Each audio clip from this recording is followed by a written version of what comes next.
प्रस्तुत है हिंदी साहित्य के आंचलिक कथाकार फणीश्वरनाथ रेणु की कहानी लाल पान की बेगम। क्यों बिरजू की माँ नाच देखने नहीं जाएगी क्या?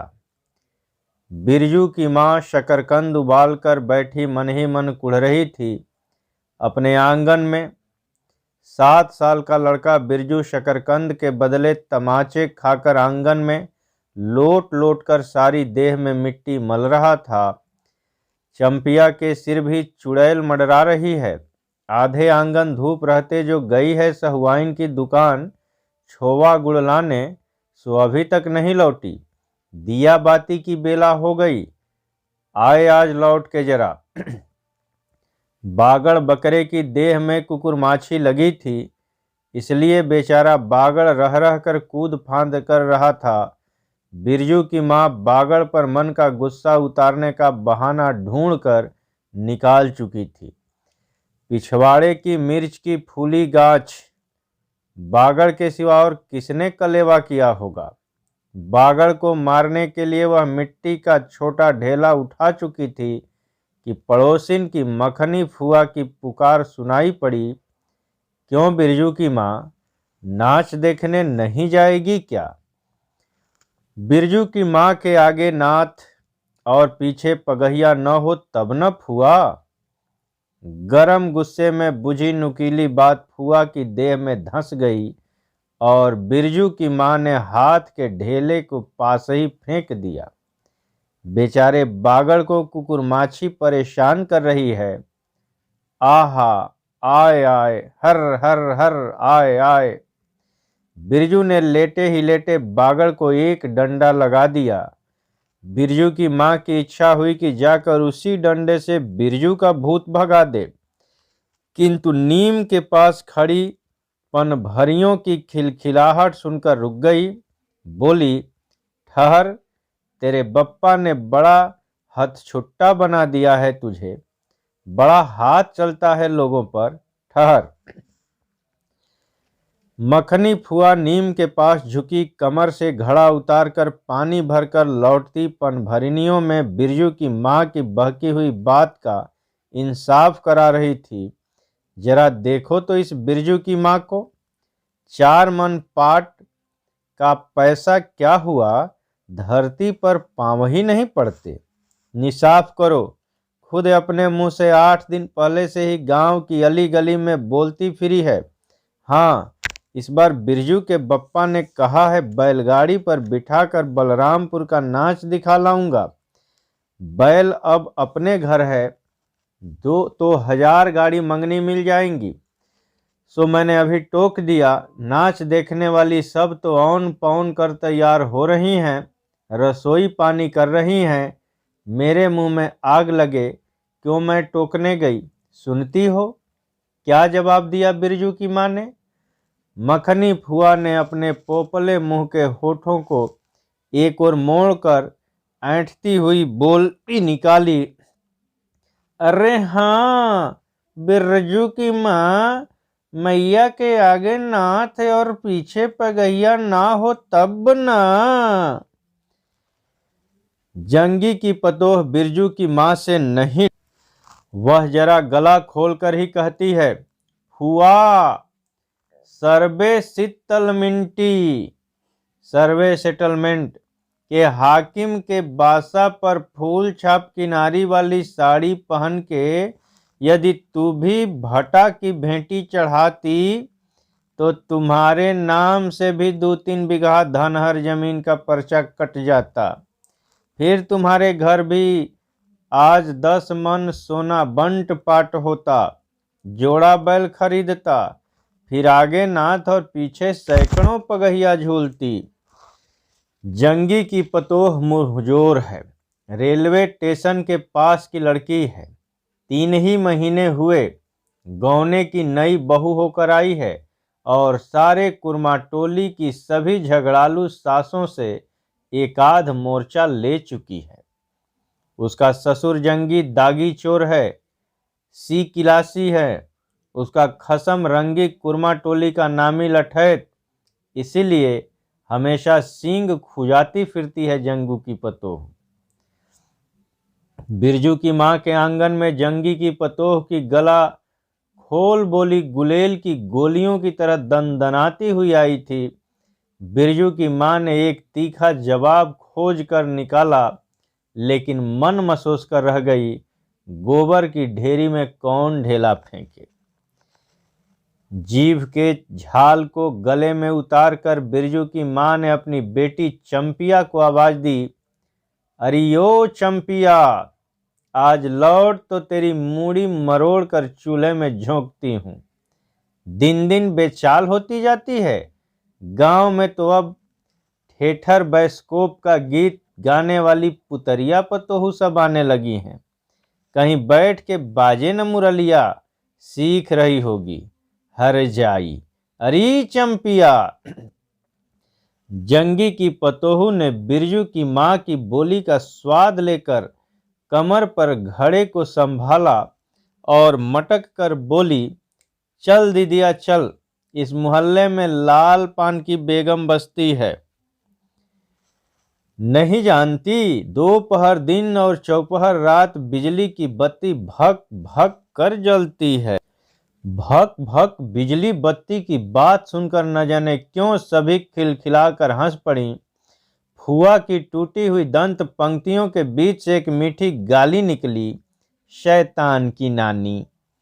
बिरजू की माँ की आंखों पर मानो किसी ने तेज टार्च की रोशनी डालकर चौंधिया दिया। भक भक बिजली बत्ती। 3 साल पहले सर्वे कैंप के बाद गांव की जलनडाही औरतों ने एक कहानी गढ़ के फैलाई थी। चंपिया की माँ के आंगन में रात भर बिजली बत्ती भुकभुकाती थी।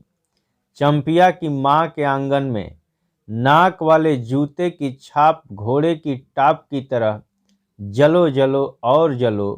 चंपिया की माँ के आंगन में चांदी जैसे पाट सूखते देखकर जलने वाली सब औरतें खलिहान पर सोनाली धान के बोझों को देखकर बैंगन का भुर्ता हो जाएंगी। मिट्टी के बर्तन से टपकते हुए छोआ गुड़ के अंगुलियों से चाटती हुई चंपिया आई और माँ के तमाचे खाकर चीख पड़ी, मुझे क्यों मारती है? ए सहुआइन जल्दी से सौदा नहीं देती है। सहुआइन जल्दी सौदा नहीं देती कि नानी, एक सहुआइन की ही दुकान पर मोती झरते हैं। जो जड़ गाड़ कर बैठी हुई थी, बोल, गले पर लात देकर कल्ला तोड़ दूंगी हर जाई, जो फिर कभी बाजे न मुरलिया गाते सुना। चाल सीखने जाती है ट्यूशन की छोकरियों से। बिरजू की माँ ने चुप होकर अपनी आवाज अंदाजी कि उसकी बात जंगी के झोंपड़े तक साफ साफ पहुंच गई होगी कि नहीं। बिरजू बीती हुई बातों को भूलकर उठ खड़ा हुआ था और धूल झाड़ते हुए बर्तन से टपकते गुड़ को ललचाई निगाह से देखने लगा था। दीदी के साथ वह भी दुकान जाता तो दीदी उसे भी गुड़ चटाती। जरूर वह शकरकंद के लोभ में रहा और मांगने पर मां ने शकरकंद के बदले, ऐ मैया, 1 अंगुली गुड़ दे दो। बिरजू ने तलहथी फैलाई, देना मैया, 1 रत्ती भर। 1 रत्ती क्यों, उठा के बर्तन को फेंक आती हूँ पिछवाड़े में, जाके चाटना। नहीं बनेगी मीठी रोटी। मीठी रोटी खाने का मुंह होता है। बिरजू की माँ ने उबले शकरकंद का सूप रोती हुई चंपिया के सामने रखते हुए कहा, बैठ के छिलके उतार, नहीं तो अभी। 10 साल की चंपिया जानती है शकरकंद छीलते समय कम से कम 12 बार माँ उसे बाल पकड़कर झकझोरेगी, छोटी छोटी खोट निकालकर गालियां देंगी। पांव फैला के क्यों बैठी है उस तरह बेलज्जी? चंपिया माँ के गुस्से को जानती है। बिरजू ने एक मौके पर थोड़ी सी खुशामद करके देखा, मैया, मैं भी बैठकर शकरकंद छीलूं? नहीं, माँ ने झिड़की दी। 1 शकरकंद छीलेगा और 3 पेट में। जाके सिद्धू की बहू से कहो 1 घंटे के लिए कड़ाही मांग कर ले गई तो फिर लौटाने का नाम नहीं ली। जा जल्दी। मुंह लटकाकर आंगन से निकलते निकलते बिरजू ने शकरकंद और गुड़ पर निगाह दौड़ाई। चंपिया ने अपने झबरे केश की ओट से माँ की ओर देखा और नजर बचाकर चुपके से बिरजू की ओर एक शकरकंद फेंक दिया। बिरजू भागा। सूरज भगवान डूब गए। दिया बत्ती की बेला हो गई। अभी तक गाड़ी? चंपिया बीच में ही बोल उठी। कोयरी टोले में किसी ने गाड़ी नहीं दी मैया। बप्पा बोले, माँ से कहना सब ठीक ठाक करके तैयार रहें। मलदहिया टोली के मियाँ जान की गाड़ी लाने जा रहा हूँ। सुनते ही बिरजू की माँ का चेहरा उतर गया। लगा छाते की कमानी उतर गई घोड़े से अचानक। कोयरी टोले में किसी ने गाड़ी मंगनी नहीं दी, तब मिल चुकी गाड़ी। जब अपने गांव के लोगों की आंख में पानी नहीं तो मलदहिया टोली के मियाँ जान की गाड़ी का क्या भरोसा। न 3 में न 13 में। क्या होगा शकरकंद छीलकर रख दे उठा के। यह मर्द नाच दिखाएगा। बैलगाड़ी पर चढ़कर नाच दिखाने ले जाएगा। चढ़ चुकी बैलगाड़ी पर, देख चुकी जी भर कर नाच। पैदल जाने वाली सब पहुंचकर पुरानी हो चुकी होंगी। बिरजू छोटी कड़ाही सिर पर औंधा कर वापस आया। देख दिदिया मिलिट्री टोपी, इस पर 10 लाठी मारने से भी कुछ नहीं होता। चंपिया चुपचाप बैठी रही, कुछ बोली नहीं, जरा सी मुस्कुराई भी नहीं। बिरजू ने समझ लिया मैया का गुस्सा भी उतरा नहीं है पूरे तौर पे। मढ़ैया के अंदर से बागड़ को बाहर भगाती हुई बिरजू की माँ बड़बड़ाई, कल ही पंचकौड़ी कसाई के हवाले करती हूँ राकस तुझे। हर चीज में मुंह लगाएगा। चंपिया, बांध दे बागड़ को, खोल दे गले की घंटी। हमेशा टुनुर टुनुर मुझे जरा नहीं सुहाता है। टुनुर टुनुर सुनते ही बिरजू को सड़क से जाती हुई बैलगाड़ियों की याद हो आई। अभी बबुआन टोला की गाड़ियां नाच देखने जा रही थीं। झुनुर झुनुर बैलों की झुनकी तुमने सुन। बेसी बकबक मत करो। बागड़ के गले से झुनकी खोलती बोली चंपिया। चंपिया, डाल दे चूल्हे में पानी। बप्पा आवे तो कहना कि अपने उड़न जहाज पर चढ़कर नाच देखाएं। मुझे नाच देखने का शौक नहीं। मुझे जगइयो मत कोई, मेरा माथा दुख रहा है। मड़ैया के उसारे पर बिरजू ने फिसफिसाते पूछा, क्यों दिदिया, नाच में उड़न जहाज भी उड़ेगा? चटाई पर कथरी ओढ़कर बैठती हुई चंपिया ने बिरजू को चुपचाप अपने पास बैठने का इशारा किया। मुफ्त में मार खाएगा बेचारा। बिरजू ने बहन की कथरी में हिस्सा बटाते हुए चुक्की मुक्की लगाई। जाड़े के समय इस तरह घुटने पर ठुड्डी रखकर चुक्की मुक्की लगाना सीख चुका है वह। उसने चंपिया के कान के पास मुंह ले जाकर कहा, हम लोग नाच देखने नहीं जाएंगे। गांव में एक पंछी भी नहीं है, सब चले गए। चंपिया को अब तिल भर भी भरोसा नहीं। संझा तारा डूब रहा है। बप्पा अभी तक गाड़ी लेकर नहीं लौटे। 1 महीना पहले से ही मैया कहती थी बलरामपुर के नाच के दिन मीठी रोटी बनेगी। चंपिया छींट की साड़ी पहनेगी। बिरजू पैंट पहनेगा बैलगाड़ी पर चढ़कर। चंपिया की भीगी पलकों पर एक बूंद आंसू आ गया। बिरजू का भी दिल भर आया। उसने मन ही मन इमली पर रहने वाले जिन बाबा को एक बैंगन कबूला। गाछ का सबसे पहला बैंगन। उसने खुद जिस पौधे को रोपा है। जल्दी से गाड़ी लेकर बप्पा को भेज दो जिन बाबा। मड़ैया के अंदर बिरजू की माँ चटाई पर पड़ी करवटें ले रही थी। पहले से किसी बात का मनसूबा नहीं बांधना चाहिए किसी को। भगवान ने मनसूबा तोड़ दिया। उसको सबसे पहले भगवान से पूछना है, या किस चूक का फल दे रहे हो भोला बाबा? अपने जानते उसने किसी देवता पितर की मान मनौती बाकी नहीं रखी। सर्वे के समय जमीन के लिए जितनी मनौतियां की थी ठीक ही तो महावीर जी का रोट तो बाकी ही है। हाय रे दैव, भूल चूक माफ करो महावीर बाबा, मनौती दूनी करके चढ़ाएगी बिरजू की माँ। बिरजू की माँ के मन में रह रहकर जंगी की पतोहू की बातें चुभती हैं। भक भक बिजली बत्ती, चोरी चमारी करने वाले की बेटी पतोहू जलेगी नहीं। 5 बीघा जमीन क्या हासिल की है बिरजू के बप्पा ने, गांव की भाई खौकियों की आंखों में किरकिरी पड़ गई है। खेत में पाट लगा देखकर गांव के लोगों की छाती फटने लगी। धरती फोड़कर पाट लगा है, बैशाखी बादलों की तरह उमड़ते आ रहे हैं पाट के पौधे। तो अलान तो फलान, इतनी आंखों की धार भला फसल सहे। जहां 15 मन पाट होना चाहिए, सिर्फ 10 मन पाट कांटा पर तौलते ओजन हुआ रब्बी भगत के यहाँ। जलने में इसमें जलने की क्या बात है भला। बिरजू के बप्पा ने तो पहले ही कुरमा टोली के एक एक आदमी को समझा के कहा, जिंदगी भर मजदूरी करते रह जाओगे, सर्वे का समय आ रहा है, लाठी कड़ी करो तो 2-4 बीघे जमीन हासिल कर सकते हो।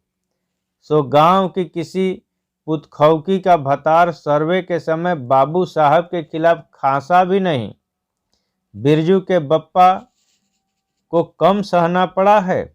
बाबू साहब गुस्से से सर्कस नाच के बाघ की तरह हुमड़ते रह गए। उनका बड़ा बेटा घर में आग लगाने की धमकी देकर गया। आखिर बाबू साहब ने अपने सबसे छोटे लड़के को भेजा। बिरजू की माँ को मौसी कह के पुकारा। यह जमीन बाबूजी ने मेरे नाम से खरीदी थी। मेरी पढ़ाई लिखाई उसी जमीन की उपज से चलती है। और भी कितनी बातें। खूब मोहना जानता है, उत्ता जरा सा लड़का, जमींदार का बेटा है कि। चंपिया बिरजू सो गया क्या? यहाँ आजा बिरजू, अंदर। तू भी आजा चंपिया, भला आदमी आए तो एक बार आज। बिरजू के साथ चंपिया अंदर चली गई। ढिबरी बुझा दे, बप्पा बुलाए तो जवाब मत देना, खपच्ची गिरा दे। भला आदमी रे भला आदमी, मुंह देखो जरा इस मर्द का। बिरजू की माँ दिन रात माझा न देती रहती तो ले चुके थे जमीन।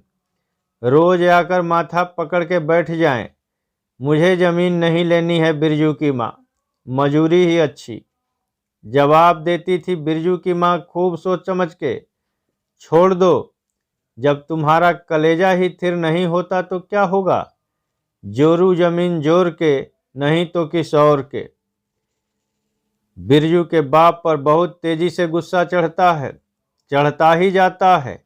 बिरजू की माँ का भाग ही खराब है जो ऐसा गोबर गणेश घर वाला उसे मिला। कौन सा शौक मौज दिया है उसके मर्द ने। कोल्हू के बैल की तरह खटकर सारी उम्र काट दी इसके यहाँ। कभी 1 पैसे की जलेबी भी लाकर दी है उसके खसम ने। पाट का दाम भगत के यहाँ से ले आकर बाहर ही बाहर बैल हट्टा चले गए।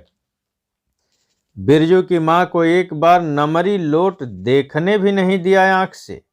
बैल खरीद लाए। उसी दिन से गांव में ढिढोरा पीटने लगे। बिरजू की माँ इस बार बैलगाड़ी पर चढ़कर जाएगी नाच देखने, दूसरे की गाड़ी के भरोसे नाच दिखलाएगा। अंत में उसे अपने आप पर क्रोध हो आया। वह खुद भी कुछ कम नहीं, उसकी जीभ में आग लगे। बैलगाड़ी पर चढ़कर नाच देखने की लालसा किस कुसमय में उसके मुंह से निकली थी भगवान जाने।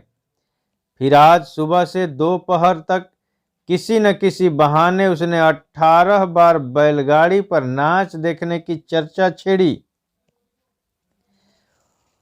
और लो खूब देखो नाच, वाह रे नाच, कथरी के नीचे दुशाले का सपना। कल भोरे पानी भरने के लिए जब जाएगी, पतली जीभ वाली पतुरिया सब हंसती आएंगी, हंसती जाएंगी, सभी जलते हैं उससे। हाँ, भगवान दाढ़ीजार भी। 2 बच्चों की माँ होकर भी वह जस की तस है। उसका घर वाला उसकी बात में रहता है। वह बालों में गरी का तेल डालती है। उसकी अपनी जमीन है किसी के पास 1 धूर जमीन भी अपने इस गांव में? जलेंगे नहीं। 3 बीघे में धान लगा हुआ है। अगहनी लोगों की बिखदीठ से बचें तब तो।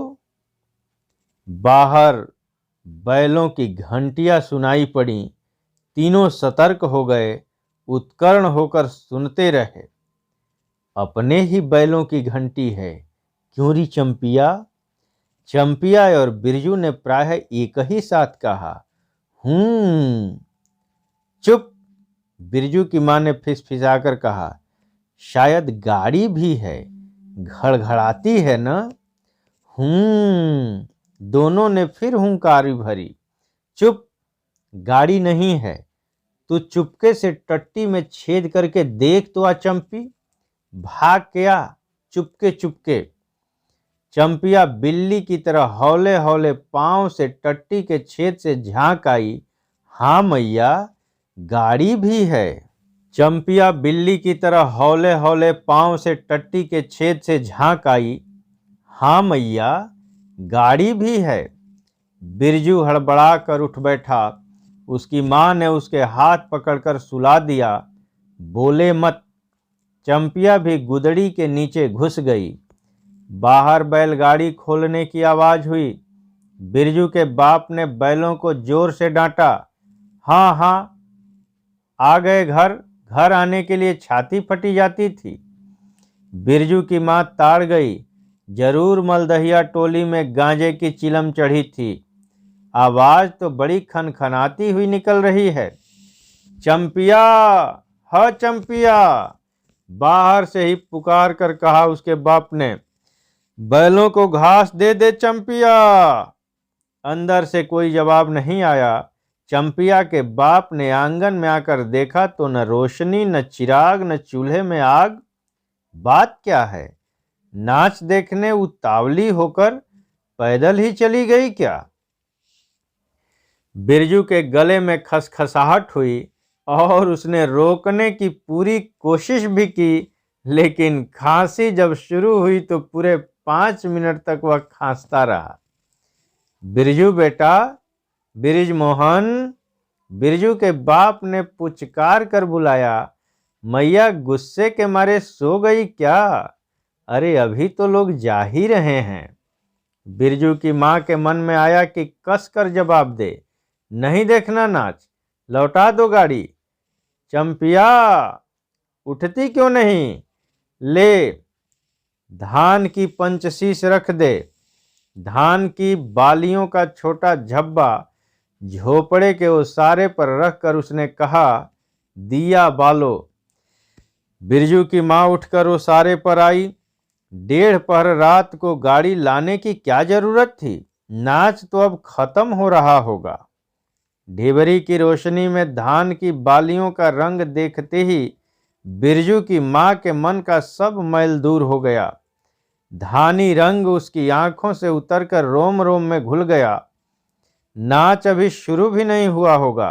अभी अभी बलरामपुर के बाबू की संपनी गाड़ी मोहनपुर होटल बंगला से हाकिम साहब को लाने गई है। इस साल आखिरी नाच है। पंचशीश टट्टी में खोस दे। अपने खेत का है। अपने खेत का? हुलसती हुई बिरजू की मां ने पूछा, पक गए धान? नहीं, 10 दिन में अगहन चढ़ते चढ़ते लाल होकर झुक जाएंगी सारे खेत की बालियां। मलदहिया टोली पर जा रहा था। अपने खेत में धान देखकर आंखें जुड़ा गईं। सच कहता हूं, पंचशीश तोड़ते समय उंगलियां कांप रही थी मेरी। बिरजू ने धान की एक बाली से एक धान लेकर मुंह में डाल लिया और उसकी मां ने एक हल्की डांट दी। कैसा लुक्कड़ है तू रे? इन दुश्मनों के मारे कोई नेम धर्म जो बचे। क्या हुआ, डांटती क्यों है? नवान्न के पहले ही नया धान जुठा दिया, देखते नहीं? अरे इन लोगों का सब कुछ माफ है, चिरई चुरमुन है ये लोग। दोनों के मुंह में नवान्न के पहले नया अन्न न पड़े। इसके बाद चंपिया ने भी धान की बाली से 2 धान लेकर दांतों तले दबाया। ओ मैया, इतना मीठा चावल और गमकता भी है न दीदिया। बिरजू ने फिर मुंह में धान लिया। रोटी पोटी तैयार कर चुकी क्या? बिरजू के बाप ने मुस्कुराकर पूछा। नहीं, मान भरे सुर में बोली बिरजू की माँ। जाने का ठीक ठिकाना नहीं और रोटी बनती है। वाह, खूब हो तुम लोग। जिसके पास बैल है उसे गाड़ी मंगनी नहीं मिलेगी भला। गाड़ी वालों को भी बैल की कभी कभी कमी होती है। पूछूंगा तब कोयरी टोला वालों से। ले, जल्दी से रोटी बना दे, देर नहीं होगी। अरे टोकरी भर रोटी तो तू पलक मारते बना लेती है। 5 रोटियां बनाने में कितनी देर लगेगी? अब बिरजू की माँ के होठों पर मुस्कुराहट खुलकर खिलने लगी। उसने नजर बचाकर देखा, बिरजू का बप्पा उसकी ओर एकटक निहार रहा है। चंपिया और बिरजू न होते तो मन की बात हंसकर खोलते देर न लगती। चंपिया और बिरजू ने एक दूसरे को देखा और खुशी से उनके चेहरे जगमगा उठे। मैया बेकार गुस्सा हो रही थी न? चप्पी जरा धैलसार में खड़ी होकर मखनी फुआ को आवाज दे तो। ए फुआ, सुनती हो फुआ? मैया बुला रही है। फुआ ने कोई जवाब नहीं दिया, किंतु उसकी बड़बड़ाहट स्पष्ट सुनाई पड़ी। हाँ, अब फुआ को क्यों गुहारती है?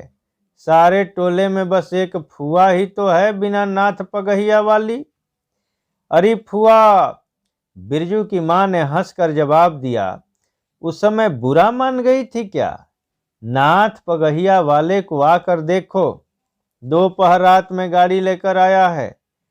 आ जाओ फुआ, मैं मीठी रोटी पकाना नहीं जानती। फुआ कांखती खांसती आई। इसी से घड़ी पहर दिन रहते ही पूछ रही थी कि नाच देखने जाएगी क्या। कहती तो मैं पहले से ही अपनी अंगीठी यहाँ सुलगा जाती। बिरजू की माँ ने फुआ को अंगीठी दिखला दी और कहा, घर में अनाज दाना वगैरह तो कुछ है नहीं, एक बागड़ है और कुछ बर्तन बासन। सो रात भर के लिए यहाँ तंबाकू रख जाती हूँ। अपना हुक्का ले आई हो न फुआ? फुआ को तंबाकू मिल जाए तो रात भर क्या 5 रात बैठकर जाग सकती हैं। फुआ ने अंधेरे में टटोल कर तंबाकू का अंदाजा किया। ओहो, हाथ खोल कर तंबाकू रखा है बिरजू की माँ ने। और एक वह है सहुआइन, राम कहो। उस रात को अफीम की गोली की तरह एक मटर भर तंबाकू रखकर चली गई गुलाब बाग मेले और कह गई कि डिब्बी भर तंबाकू है। बिरजू की माँ चूल्हा सुलगाने लगी। चंपिया ने शकरकंद को मसलकर गोले बनाए और बिरजू सिर पर कड़ाही औंधाकर अपने बाप को दिखलाने लगा। मिलिट्री टोपी, इस पर 10 लाठी मारने से भी कुछ नहीं होगा। सभी ठठाकर हंस पड़े। बिरजू की माँ हंसकर बोली, ताखों पर 3-4 मोटे शकरकंद हैं, दे दे बिरजू को चंपिया, बेचारा शाम से ही। बेचारा मत कहो मैया, खूब सचारा है। अब चंपिया चहकने लगी। तुम क्या जानो कथरी के नीचे मुंह क्यों चल रहा था बाबू साहब का। ही। बिरजू के टूटे दूध के दांतों की फांक से बोली निकली, ब्लैक मार्टिन में 5 शकरकंद खा लिया। हा हा हा। सभी फिर ठठाकर हंस पड़े। बिरजू की माँ ने फुआ का मन रखने के लिए पूछा, एक कनवा गुड़ है, आधा दूं फुआ? फुआ ने गदगद होकर कहा, अरे शकरकंद तो खुद मीठा होता है, इतना क्यों डालेगी? जब तक दोनों बैल दाना घास खाकर एक दूसरे की देह को जीभ से चाटें, बिरजू की मां तैयार हो गई। चंपिया ने छींट की साड़ी पहनी और बिरजू बटन के अभाव में पैंट पर पटसन की डोरी बंधवाने लगा। बिरजू की मां ने आंगन से निकल गांव की ओर कान लगाकर सुनने की चेष्टा की। ऊह, इतनी देर तक भला पैदल जाने वाले रुके रहेंगे? पूर्णिमा का चांद सिर पर आ गया है। बिरजू की मां ने असली रूपा का मंगटिक्का पहना है आज, पहली बार। बिरजू के बप्पा को हो क्या गया है? गाड़ी जोतता क्यों नहीं? मुंह की ओर एकटक देख रहा है, मानो नाच की लाल पान की। गाड़ी पर बैठते ही बिरजू की मां की देह में एक अजीब गुदगुदी होने लगी। उसने बांस की बल्ली को पकड़कर कहा, गाड़ी पर अभी बहुत जगह है, जरा दाहिनी सड़क से गाड़ी हाँकना। बैल जब दौड़ने लगे और पहिया जब चूं चूं करके घरघराने लगा, तो बिरजू से रहा नहीं गया। उड़न जहाज की तरह उड़ाओ बप्पा। गाड़ी जंगी के पिछवाड़े पहुंची। बिरजू की मां ने कहा, जरा जंगी से पूछो न, उसकी पतोहू नाच देखने चली गई क्या? गाड़ी के रुकते ही जंगी के झोंपड़े से आती हुई रोने की आवाज स्पष्ट हो गई। बिरजू के बप्पा ने पूछा, अरे जंगी भाई, काहे कन्ना रोहट हो रहा है आंगन में? जंगी घूर ताप रहा था। बोला, क्या पूछते हो? रंगी बलरामपुर से लौटा नहीं, पतोहिया नाच देखने कैसे जाए? आसरा देखते देखते उधर गांव की सभी औरतें चली गईं। अरे टीशन वाली, तू रोती है काहे? बिरजू की मां ने पुकार कर कहा, आजा झट से कपड़ा पहनकर, सारी गाड़ी पड़ी हुई है। बेचारी, आजा जल्दी। बगल के झोंपड़े से राधे की बेटी सुनरी ने कहा, काकी, गाड़ी में जगह है, मैं भी जाऊंगी। बांस की झाड़ी से उस पार लरेना खवास का घर है, उसकी बहू भी नहीं गई है। गिलट का झुनकी कड़ा पहनकर झमकती आ रही है।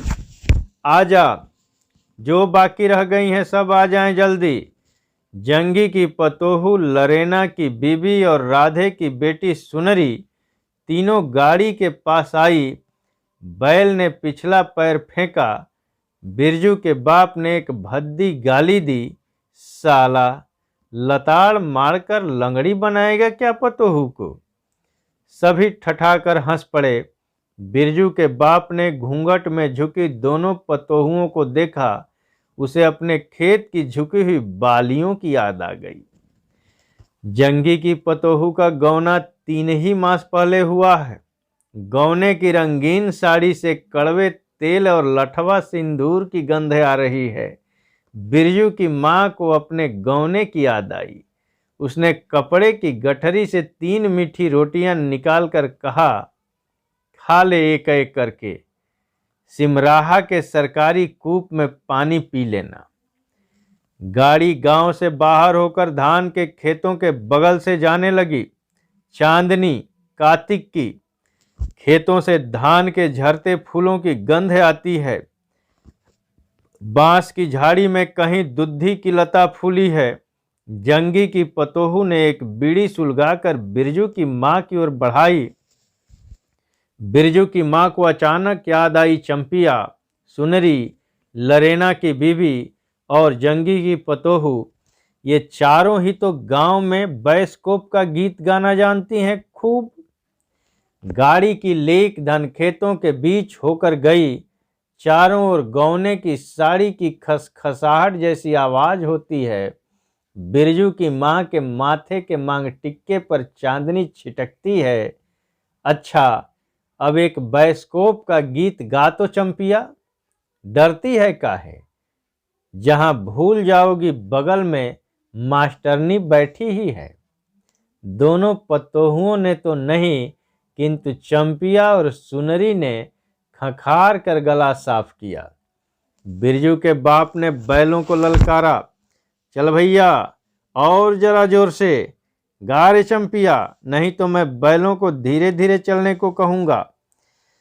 जंगी की पतोहू ने चंपिया के कान के पास घूंघट ले जाकर कुछ कहा और चंपिया ने धीमे से शुरू किया, चंदा की चांदनी। बिरजू को गोद में लेकर बैठी उसकी माँ की इच्छा हुई कि वह भी साथ साथ गीत गाए। बिरजू की माँ ने जंगी की पतोहू की ओर देखा, धीरे धीरे गुनगुना रही है वह भी, कितनी प्यारी पतोहू है। गौने की साड़ी से एक खास किस्म की गंध निकलती है। ठीक ही तो कहा है उसने, बिरजू की माँ बेगम है, लाल पान की बेगम। यह तो कोई बुरी बात नहीं, हाँ वह सचमुच लाल पान की बेगम है। बिरजू की माँ ने अपनी नाक पर दोनों आंखों को केंद्रित करने की चेष्टा करके अपने रूप की झांकी ली। लाल साड़ी की झिलमिल किनारी, मंगटिक्का पर चांद। बिरजू के माँ के मन में अब और कोई लालसा नहीं, उसे नींद आ रही है।